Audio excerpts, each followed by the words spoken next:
Hey guys, thanks for coming out today. Obviously, we're sitting here at 2-8 and not where we want to be. Nobody's happy about it. Ownership, Dabes, me, coaches, people in the building, the fans, and I understand that. What we're going to do the rest of the week is, do self-evaluation on the roster, personnel, and try to find solutions as we move forward. These last 7 games. So that's what we'll focus on this week. The guys came in, had a good day of practice today, lifted, had meetings, and we'll start circling up with the coaches tomorrow and the rest of the week, and see how we can look to turn the ship as we go forward the rest of the season. So 2-8 here in year 3 of this rebuild. Mm-hmm. Shouldn't you guys be better, and why aren't you? Yeah, nobody's happy that we're 2-8, and that's what we're going to do the rest of the week, Daryl. I understand the question, and we don't want to be sitting here at 2-8, and I agree with what you said. It's year 3 and we're 2-8, and it's not where we want to be, and we're going to start looking for solutions. We do it every week. You go to each game, and you're looking at matchups and being competitive, and we've been competitive in the games. We got to find ways to finish games, and that's what we'll do the rest of the week. How can we, whether it's the way we practice, the way we're doing things, scheme, coaching, personnel, whatever it is, we're gonna look under every rock and try to figure out solutions moving forward. We got 7 games left, so there's still a lot of time to play. How would you evaluate Daniel this year, Joe?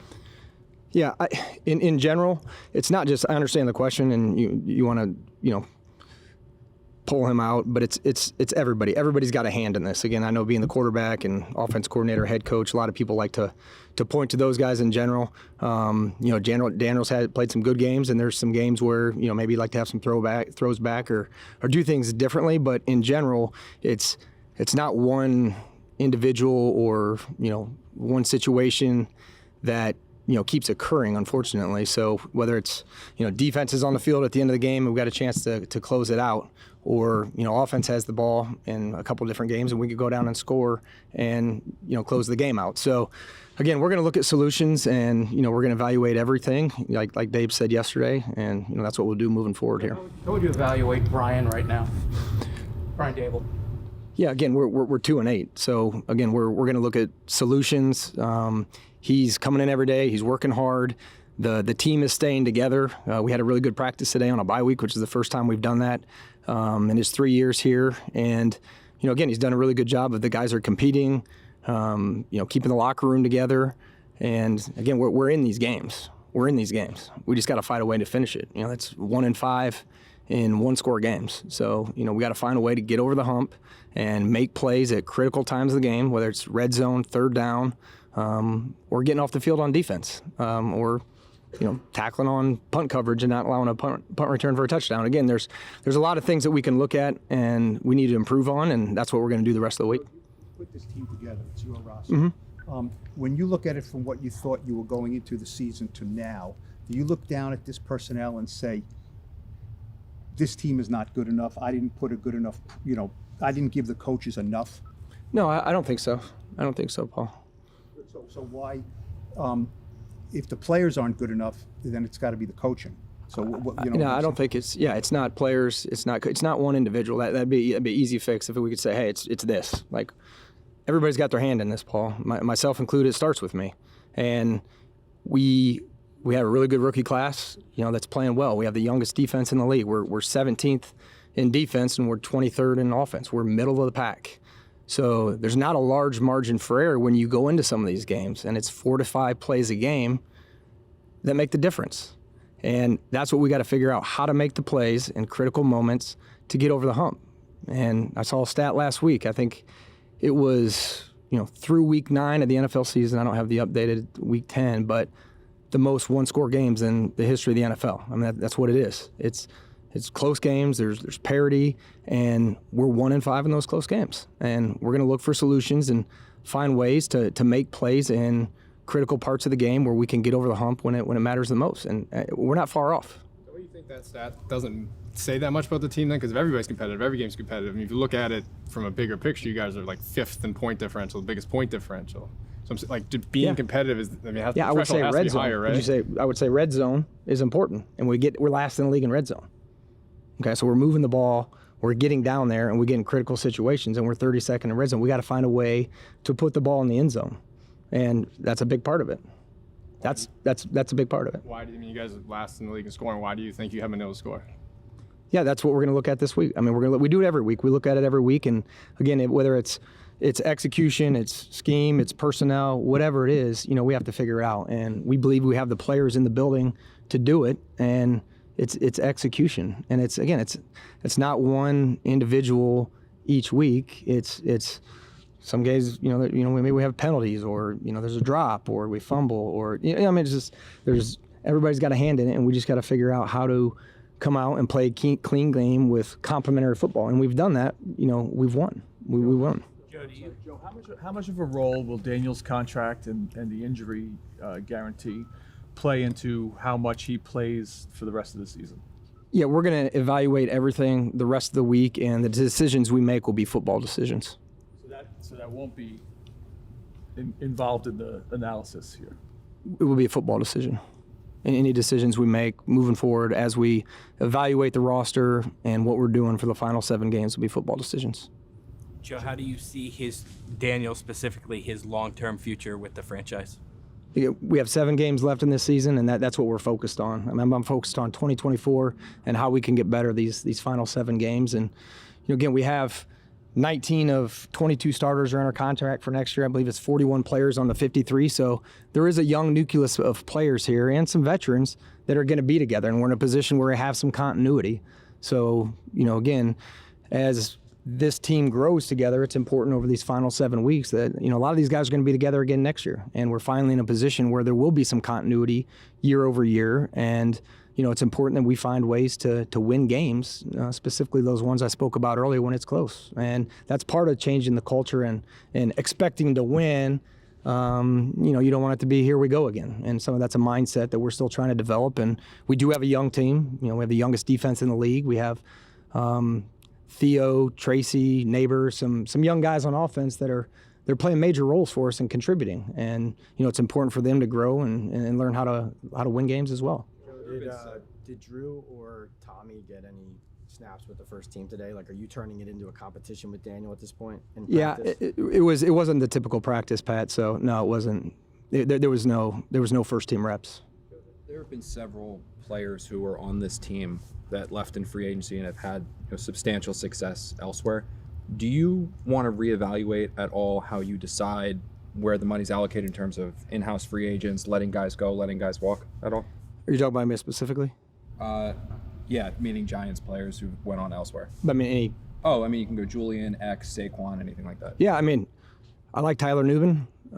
He's played well for us. He's one of the only rookies playing 99% of the defensive play time. He's leading rookies in tackles, so I'm excited about him.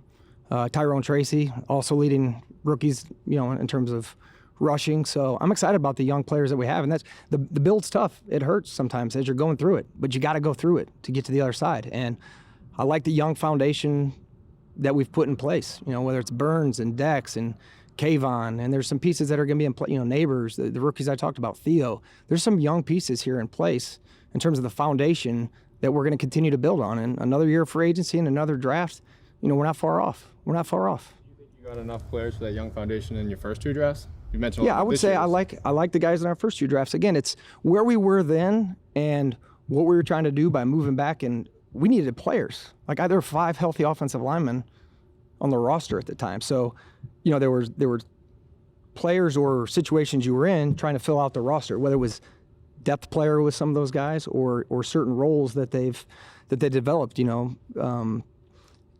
Flott is a 3rd-round pick that's played solid this year for us, and he plays nickel. And Wandell's turned into a good slot receiver. I think he's in the top 10 in receptions in the league. And some guys are role players. You need those guys as well. So, wish I could bat 1,000. You always want to do that. But again, I believe in the people in the building. I believe in our process. I believe in the research that we do, the work we're doing. I think. You saw the results this last offseason with the draft that we had, and I look forward to, continuing to hopefully have some drafts that compare to this one. You should believe in the process. As an outsider who's not in the building, why should they believe in the process? Because the results obviously aren't what anyone wants. Yeah, nobody's happy that we're 2-8. I don't disagree with you, but I believe in the process, and again, I believe where we're going. And again, building it sometimes it hurts and it's painful and it's hard to go through it, but we're going in the right direction. Joe, Joe, do you think because you mentioned how painful it is for a rebuild, because you won 9 games in your first year, you guys won a playoff game, I don't know if you changed the approach for year 2, or do you think that the rebuild now is viewed differently because of maybe moves you made coming off of year 1 versus maybe having the last 2 years as your first 2 years? Yeah, I thought a lot about that, Art, and there's probably truth to that. You know, you come off a winning season, some of the issues were maybe masked, or you were blinded a little bit by it, you know, because of the success. And, you know, then once we extended Daniel, you know, you try to accelerate it because the way, you know, that contract was structured, and you got to make mistakes too. I wish I came into this job and I didn't make any mistakes. And I think anybody that is anybody in their job, you as a writer, I'm sure you're better your third year or fourth year than you were the first year. And there were some parts of the process when I evaluated it that maybe were overlooked, or I could have done a better job in the evaluation process or player procurement process, and that's part of growth. You know, I did make some mistakes or some decisions I'd wish I'd have back, but you know, I like the direction we're going. I like my team. I like my strategy. You know, the groups that help me in research and strategy, my scouting department. We've got a good coaching staff, and I truly believe we're heading in the right direction. Joe, do you worry about alienating players in the locker room with moves like cutting Nick McLeod, a starter on the team midseason, or even going back to the way Saquon was handled? Like, do you worry about alienating players in that regard? No. Is that like? I mean, we've had active roster play. I mean, Boogie Basham, Whitley. We've got guys that were on the active roster that are now on the practice squad. So I don't know how that annihilates anybody or. Well, some players don't understand the rationale behind a move like that, right? It's a starter. It's a guy who brings obvious value. I mean, you have players and coaches on the record saying, yeah, I don't know. I mean, he was valuable to our team. So Right. I'm just saying, as a general manager, when you're making a hard decision that you believe is right for certain reasons, do you think you risk losing the players in the team because they don't see the rationale behind it? No, and again, no matter what decision I make, there's going to be popular and it's going to be unpopular. I mean, that's the nature of the beast. And not everybody's going to agree with everything I do. And, you know, there's going to be a lot of people that disagree and agree. So it's the nature of the business. You got to get comfortable with making the decision. And that was early on in this, that was hard to do. When you have to make those difficult decisions, you always think about the locker room. You think about the impact down there. And you also want to do what's best for the organization. So you take all that into account, and I'm close with these guys too. I'm close with the players, and it stinks sometimes when you have to cut them. I don't want to do that, and they have lives and families, and we're around these guys a lot, and you get to know them. So I've got a good relationship with our leadership group in the locker room, and you know, if they have questions, they know they can come and ask me, or you know, I keep them abreast if something's coming up or coming down the pipe where we may have to make a move, and you know, I consult with some of those guys sometimes. You mentioned another year free agency, another draft. Do you expect to be back here, especially if this team doesn't win some games down the stretch? Yes. Do you expect to be back? Mhm. Have you been told you definitely will be back? I communicate with ownership all the time. I know Dave's talks about that continuously each time these questions come up. And we have a really good relationship with ownership, and we communicate constantly with them. And, you know, there's confidence in the plan and where we're headed. Joe, you mentioned when Dan asked about the draft, you rattled off a lot of guys. I don't think Deonte Banks' name came up. You guys have obviously invested a lot in him, Yeah. entrusted him to be your number one cornerback. There's been a lot of effort concerns with Deonte Banks. How head-scratching is that to you, and how do you look at him as a piece moving forward? Yeah, there was one effort question on, you know, the play against Philadelphia, and CD Lamb play. all right, with two, I mean, that's a hard play. Dak threw a good ball. It was inside. Safety took a bad angle. You know, again, I hear you though. I understand the question. Tay's a young player. We did invest a high draft pick in a first round pick as a corner. Played well a year ago. Changed the scheme, and again, we're the youngest defense in the league. It's not just Tay that would like to have some plays back. There's other people but like, we're not giving up on Tay. He's got the physical traits. He's shown the ability to match the top receivers on other teams, and corner's a tough position to play. You're moving backwards, and you're going against some of the greatest athletes in the world that are moving forward, and there's balls that are going to be caught on you, and he's been in really good position, on some of them. So we're not going to give up on Tay. He works hard, he wants it, and I still believe he's got a bright future. Not all on DJ, but when you look back at just this offseason, do you wish you did anything differently addressing the quarterback position? I mean, I would say specifically Russell Wilson obviously was in here and not pursuing him more aggressively, or just in general, anything you wish you would have done differently? I mean, you're talking specifically on the quarterback position? Specifically on the quarterback, yeah. Yeah, I mean,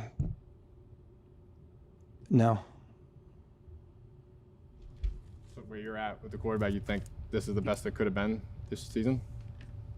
With the options that were available? Yeah, like Yes. Russell Wilson. I mean, when people are free agents and you go through the process, you do what you do. If it's a good fit, then sometimes they come. If they're not, you can't make them. So, again, you go through the process of free agency, whether it's any position, and that's how free agency works. And players decide where they want to go and what they want to do. But some of that stuff's out of your control. Joe, you mentioned that repeatedly that you think you're close, and you've stressed that you're a young team, and a lot of these guys are going to be back next year. Yep. So I would assume, two-part question. You assume that next year with some seasoning and some different players, this team can make a pretty decent leap forward? Yeah, I really do. I do. Which and that's defined by what? Yeah, we'll get into 2025 when we get there. I mean, I don't know what that looks like right now. We're focused on these last 7 games, but I do like where we are from a continuity standpoint, and I think that's important. Year over year, having a core nucleus of players that can lead and teach and help implement, the coach's message, the scheme, whatever it may be. Constant turnover and new players every year. That's tough, and the goal all along was to build something that's sustainable. And to do that, it takes time. And based on resources that you have, again, it's painful going through it, but I think where we are right now and where we're heading, yes, there should be.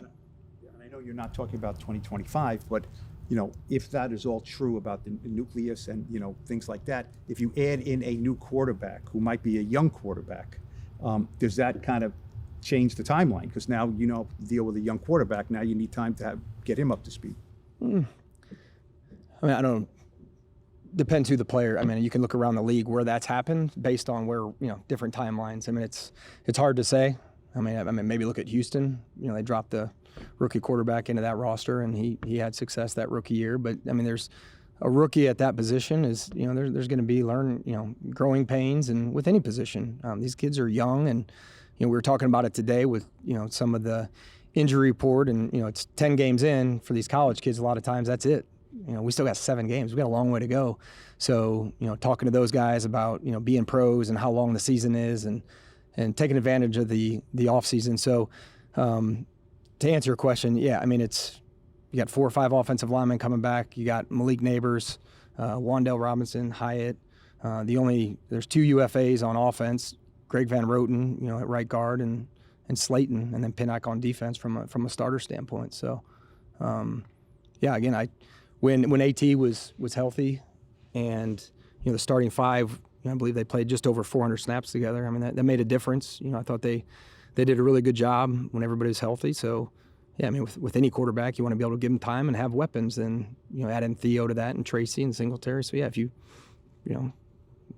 hypothetically, Joe, closing the gap within the division. I feel like, from the outside looking in, it feels like, trade deadline wise, you maybe could have gotten something for him or Aziz. That's, kind of what it seemed like on the outside. What was your trade deadline philosophy, and are you close to, maybe a deal with them or anything like that? Yeah, trade philosophy is the same as it's been in the past. Like we listen if people call, and if there's any players that we catch word of that may be available around the league, and it makes sense for our roster, then we're going to look into it. So yeah, no different than it was in the past. Closing the gap within the division has been a talking point over the last couple of years. How would you assess where you guys stand currently with that? Yeah, we're 2-8. We're not good enough. Not good enough, and we got to get better at that. Joe, for sure. Joe, one of the roster decisions that's talked about often is the off-season plan to go into the season with Josh Ezeudu as your backup left tackle, knowing Andrew Thomas has an injury history. Is that a decision you would like to have redone in hindsight, and why did you feel confident in that when the plug was pulled after one start? Basically? Yeah, I think going into the season, we didn't know Evan wasn't going to be available, and we knew Illuminor has versatility. He's played 4 spots on the offensive line, so that wasn't necessarily the plan. We knew that Illuminor could play either or, and it would give you optionality if Evan was healthy, and unfortunately he wasn't healthy till the start of the year and missed the majority of camp. So we knew we had options. Josh Ezeudu's in there working hard. Carm's a really good coach, has confidence in Jermaine, and we're going to continue to develop Josh. He's got position flex at guard and tackle, which is important for this league. So, again, Josh started off a little slow in the Philly game, and then I thought he settled in well. And again, we're going to keep working with him, and see how he continues to progress under Carm. Joe, you mentioned Evan Neal. I know it's only one game, but what did you see from Evan, and is there confidence now that maybe you didn't have a couple weeks ago that maybe he has an opportunity here to kind of get to a level where maybe he hasn't shown yet in the league? Yeah, Evan played well the other day. Yeah, a lot of energy. He's had that in practice the last few weeks, and he's been practicing well. He transitioned that to the game, and it's hard. It's hard when you're the number 7 pick in the draft and you're not playing, and he's practicing at a high level. But Jermaine was playing well too, so took some time for us to make the move. And what I like about it is when his number was called, he was ready. And again, he went out and he played well and played with energy and was really good in the run game, was solid in the pass game. And I'm happy for him because I know it's been hard for him, being injured and not being able to play and wanting to play. So I thought he did a good job the other night. Just as a follow-up, Evan Neal has gotten a lot of attention. He's your 2nd draft pick, one of the first rounders. Has it been hard for you to strike that balance? The idea of, if he gets in there and plays well, looks better for you and the front office and obviously for the team. But if he doesn't play, that's a strike against your first draft here. I mean, how important is that one specific spot to what you guys are trying to build here as a foundation? Yeah, it's important. Again, a premium pick like that, you always want to bat 1,000. And again, he's been injured, and again, we're looking forward with him and trying to build off the last game. So yeah, it's important that he could come in and contribute for us, and again, just to help us win. That's what we're looking for. Whoever the best 5 are right now, we want them out there so we can go out and produce.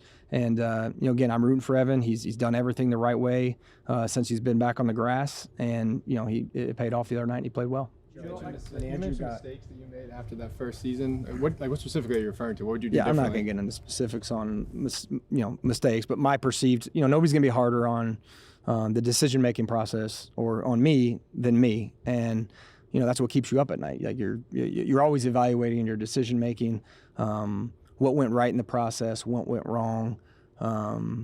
But you can't put it back, and maybe you have a bad game plan one week and you can go get it the next week. Like for us, these decisions, aren't quick fixes, and they can be impactful either way. So again, a lot of confidence in my staff and our process, and again, where we're heading.